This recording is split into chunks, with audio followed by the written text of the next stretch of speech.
Bonjour à vous, c'est Yann et santé à vous.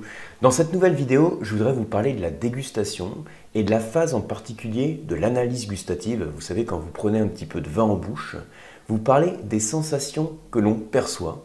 Et le but ici, comme souvent sur ces vidéos, sur cette chaîne, ça va être de vous donner quelques repères assez pratiques, assez simples en tout cas, pour comprendre comment se passe la perception des saveurs et insister en particulier sur cette chronologie qu'on a dans la perception des sensations en bouche.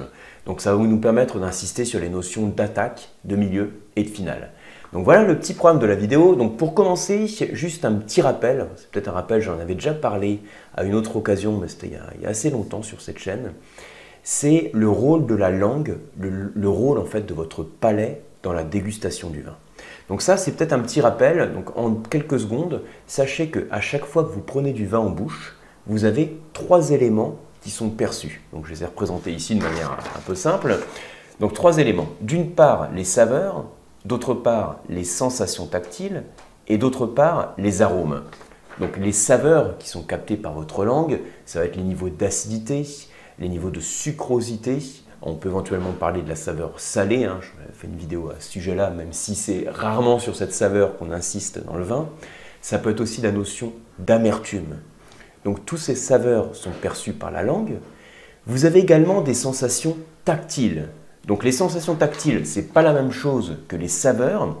Donc comme son nom l'indique, c'est tactile, donc ça peut être la sensation de sécheresse en bouche.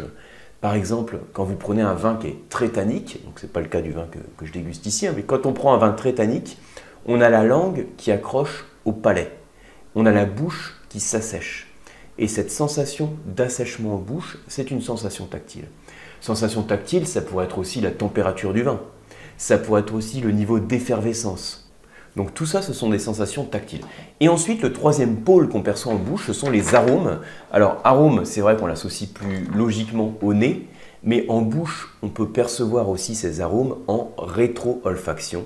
C'est pour ça que régulièrement, quand on déguste du vin, on aspire un peu d'air, on fait... Donc on grume le vin, c'est la rétro-olfaction pour en percevoir les arômes. Donc 3 choses. Saveur, sensation tactile, arôme. Et ce qu'il faut savoir, c'est quand vous prenez comme ça votre verre de vin, vous n'avez pas au début de la dégustation, donc dès que le vin rentre en bouche, vous n'avez pas forcément la même sensation au bout de 3 secondes, au bout de 8 secondes, au bout de 10 secondes. Et une fois que vous avez recraché le vin, vous n'avez pas encore les mêmes sensations qui restent. Donc en fait, comme je disais tout à l'heure, on peut vraiment définir une chronologie, une succession, une temporalité vraiment dans la perception des sensations. Et c'est comme ça qu'on va définir les notions d'attaque, milieu, finale. Alors pour bien le comprendre et en quelques secondes comme ça au travers de cette vidéo, je vous ai fait un joli schéma, donc un petit graphe comme ça. Ça c'est l'intensité et puis ça c'est le temps. Alors j'ai mis 0, donc ça veut dire que 0 c'est le moment en fait où le vin rentre dans la bouche. Donc logiquement, quand vous n'avez pas encore de vin en bouche, il n'y a pas de sensation en bouche. Jusque-là, ça va. Dès que le vin rentre dans la bouche, on commence à percevoir des sensations. Tout le temps qu'on garde le vin, ces sensations ont tendance à s'amplifier. Et au bout d'un moment, on recrache le vin. Et quand on recrache le vin, on a les sensations qui diminuent. Donc j'ai mis ici de manière aléatoire 2-3 secondes, 8-10 secondes et ensuite au-delà, pour définir ces différentes phases.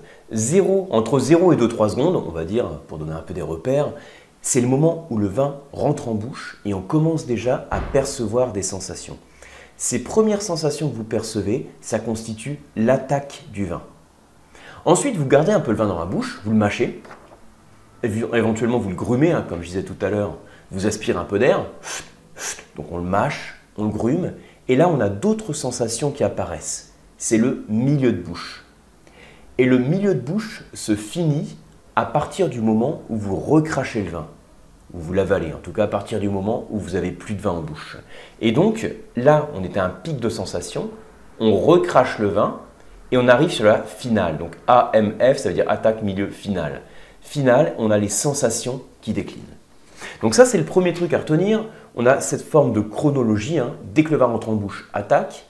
On le garde en bouche, on le mâche, on le grume, on a différentes sensations différentes qui apparaissent ces milieux de bouche, et on recrache le vin, et ensuite c'est la finale. Donc la question qu'on va se poser maintenant, c'est à chaque étape, attaque, milieu, finale, qu'est-ce qu'on va pouvoir percevoir en priorité? Alors, je vais vous donner en quelques repères ce que vous allez percevoir tout de suite. En général, dès que le vin rentre en bouche, il y a deux sensations qui sont très présentes.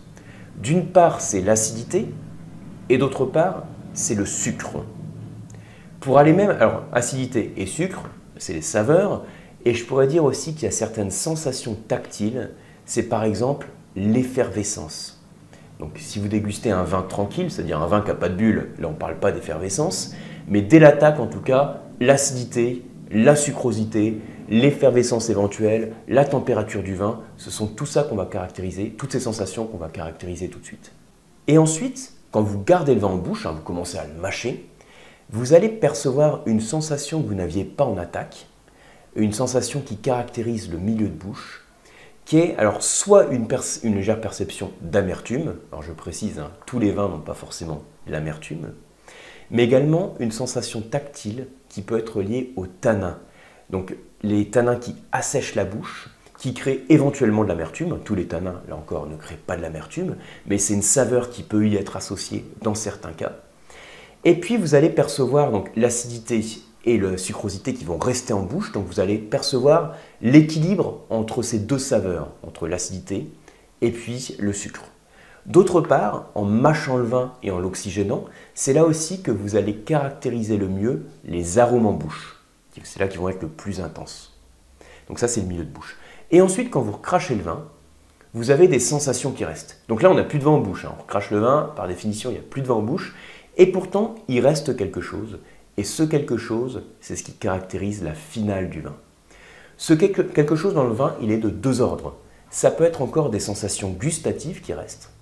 Alors, sensations gustatives, ça peut être un petit peu d'acidité, ça peut être un peu de sucre, ça peut être de l'alcool, ça peut être des tanins.